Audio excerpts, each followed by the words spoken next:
कुछ हमारे साथी थे जिनके परिवार में दुख की घड़ी है, उनके यहाँ संतावना देने के लिए आया था। हैरानी की बात है कि सरकार विकास के नाम के ऊपर हजारों करोड़ रुपया खर्च करने की बात करती है। हालत इस किस्म की है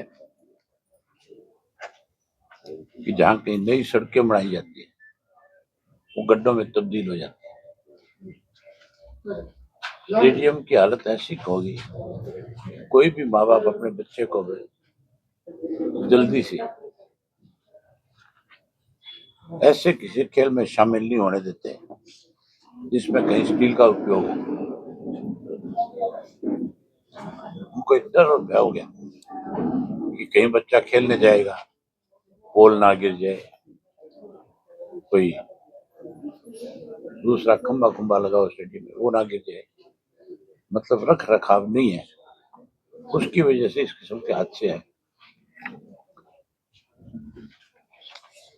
इससे ज्यादा बड़ी और शर्मनाक बात नहीं हो सकती सरकार के लिए।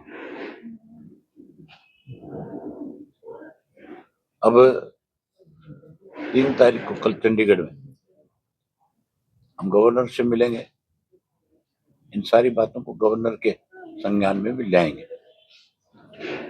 जहां भ्रष्टाचार आज चरम सीमा पे है, वहीं कानून व्यवस्था भी आज पूर्ण रूप से चरमराई हुई है, खत्म है। और उसके साथ साथ जो नई भर्तियां की जा रही है उनमें बड़ी गड़बड़ी है। लेक्चरर्स की पोस्टें निकली हुई है, 30 पोस्ट है, 70 लोग भर्ती करने हैं और 70 में 32 लोग बाहर के हैं। आप अंदाजा लगा सकते हो कि कितनी निष्पक्ष है सरकार। जो कहते हैं पर्ची और खर्ची नहीं है, बिना पर्ची के तो कोई रोजगार है ही नहीं। और वो पर्ची भी जो है वो हरियाणा के लोगों की नहीं, बाहर के लोगों की है, ताकि किसी को पता भी ना चले। यूनिवर्सिटीज की ऐसी हालत है, रोहतक यूनिवर्सिटी की विशेष तौर पे चर्चा करूंगा। जो ए ग्रेड यूनिवर्सिटी थी, आज 11वें पायदान पे 6500 जो स्टूडेंट थे जिन्होंने वहां से पीएचडी करी, जो कोई नौकरी लग गए, आज उन पे तलवार लटक गई सबने। उनके जो वहां के सर्टिफिकेट है वो शक की दृष्टि में आ गए। अनक्वालिफाइड लोग जो है लेक्चररों के पदों पे लगा रखे। आपके यहाँ की जो यूनिवर्सिटी है उसमें तो एक ऐसे व्यक्ति को एडिशनल चार्ज दे रखा है, रणवीर सिंह यूनिवर्सिटी में, जो स्कूल कैडर का लेक्चरर है, जो क्वालिफाई नहीं है, जो यूनिवर्सिटी में लग ही नहीं सकता, जो यूनिवर्सिटी में किसी पोस्ट के ऊपर लग करके किसी बच्चे को पढ़ा भी नहीं सकता, तो स्कूल का लेक्चरर है, वो यूनिवर्सिटी में कैसे उसको इतना बड़ा चार्ज दे दिया गया। आरएसएस अपने कैडर को किस तरह से किसी भी पोस्ट पे ले जा करके कितना बड़ा उसका दुरुपयोग कर रही है। ये सारे काम अपोजिशन के हैं। लेकिन हैरानी की बात है, अपोजिशन में ऐसे लोग हैं आज जो केवल आपस में लड़ते हैं, जो वर्चस्व की लड़ाई में एक ही मुद्दा है उनके पास, वोट चोर। ये ना एक ऐसी चीज है प्रदेश के अंदर जिनको समय समय पे उठा करके सरकार को घेरना चाहिए। एक नई चीज हो रहा है आजकल,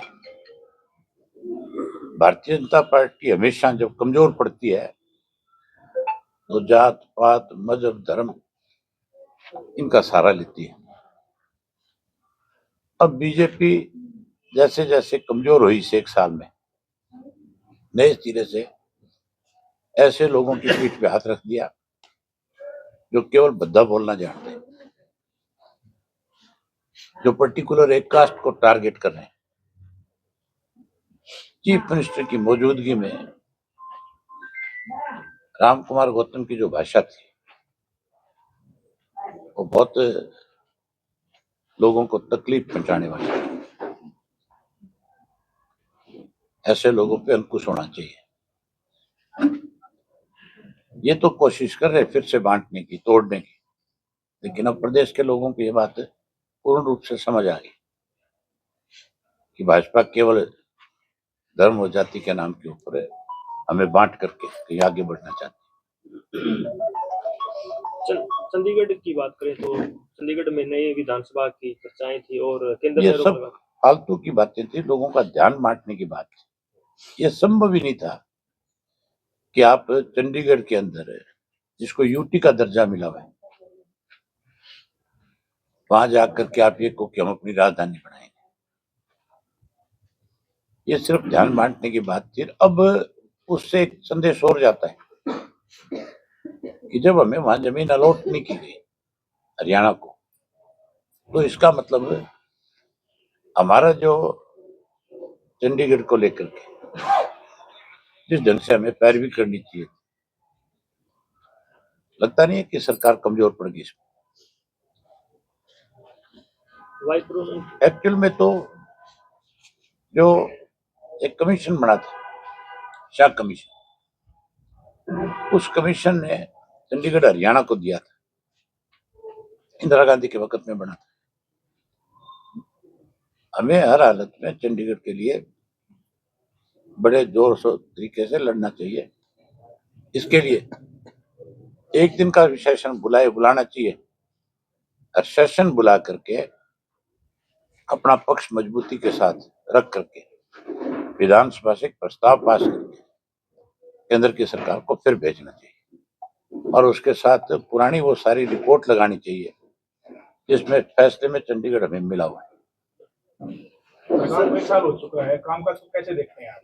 आपके जिन में आपने देखा नहीं कल कैसा कामकाज है, ये तो बताने की जरूरत ही नहीं, आपके सामने है। जो सड़कें कल तक नहीं बनाई गई थी आज गड्ढों में तब्दील होगी। गड्ढे भी 10-10 फुट के हैं, कोई साधन अगर गिर जाए तो बचना मुश्किल है उसमें। सर, प्रदेश का रखवाला कौन होगा? प्रदेश में सबसे ज्यादा गैंगवार गैंगस्टरों की वफात सरकार की जिम्मेवारी होती है प्रदेश के अंदर हर व्यक्ति को सुरक्षा प्रदान करना।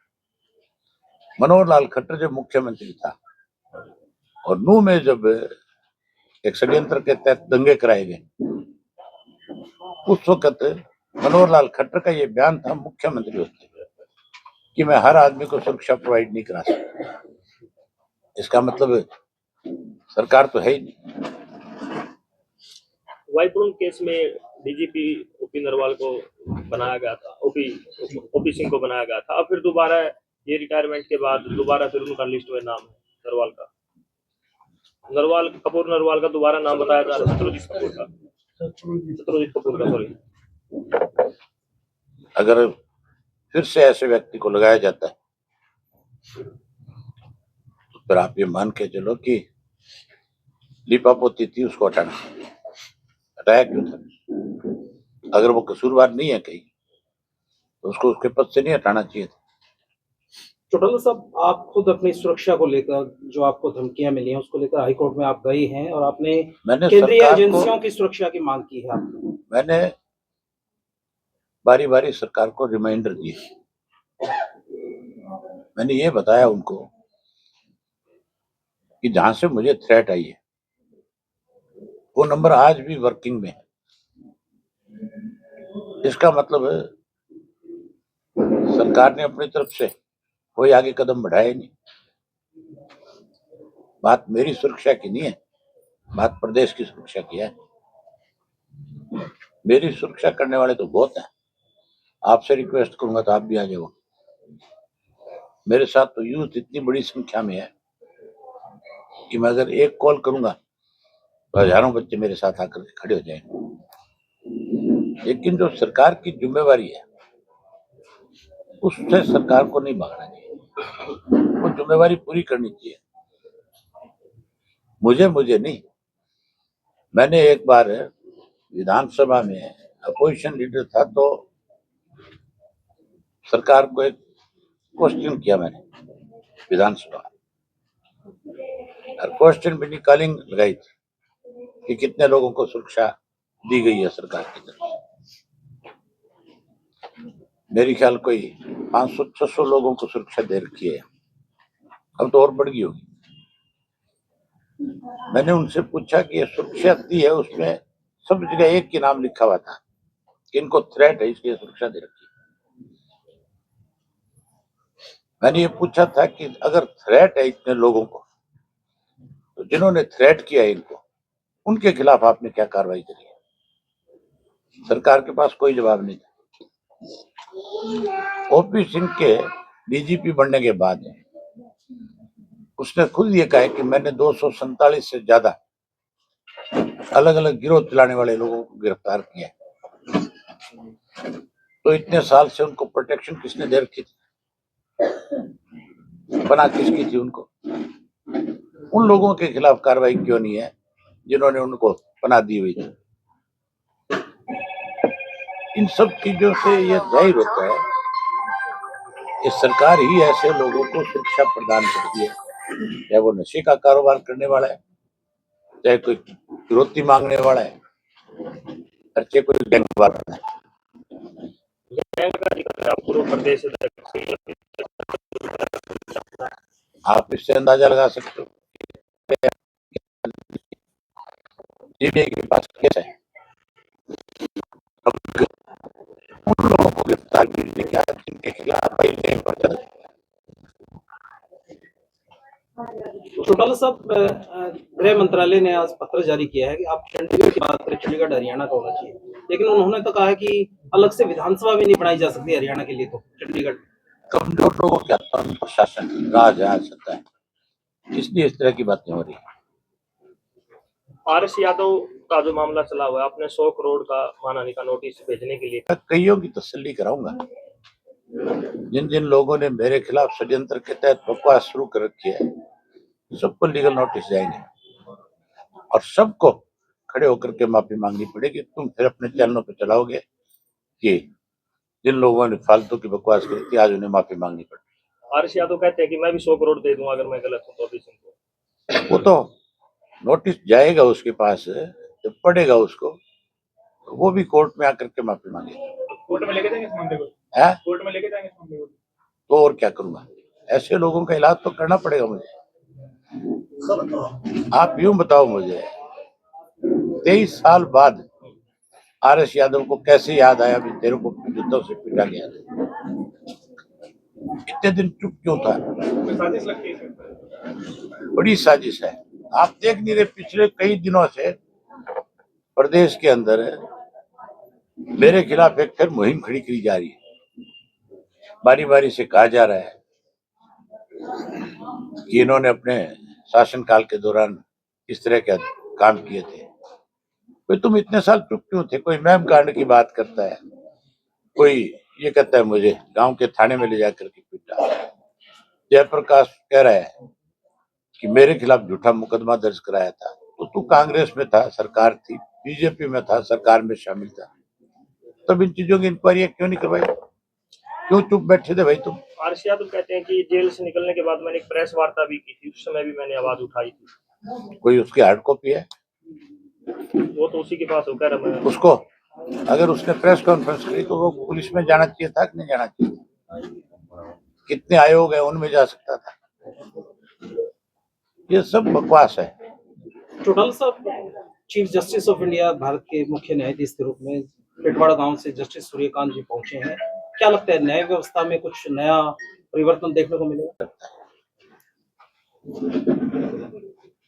उस मामले से कोई पार्टी की छवि को नुकसान पहुंचे, जो मामला चल रहा है? कोशिश की जा रही है इनकी तरफ से कि मेरी छवि खराब की जाए, लेकिन अब हर व्यक्ति इस बात को समझ चुका है कि अभय सिंह ही तुम्हारी लड़ाई लड़ सकता है।